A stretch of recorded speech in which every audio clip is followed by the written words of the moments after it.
So we just wrapped up day 2 of the Advanced Face Training with Yamuna today.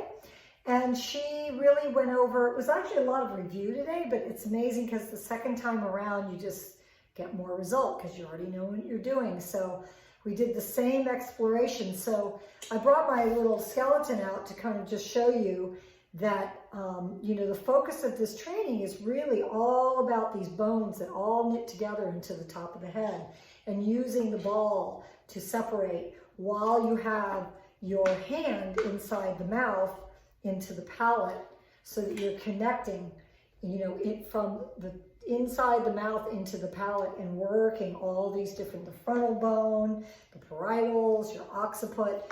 All this stuff is truly amazing when you get the skull balance. So it was a lot of review, but then we started to add new concepts of working deeper with actually pulling your tongue and what that muscle has to do with balancing your jaw pain and taking, you know, talking about the tongue's relationship to the ear and the eyes. And so that's where we're going to be going next. Tomorrow is even deeper into these connections of all of these very different connections with eyes, ears, tongue.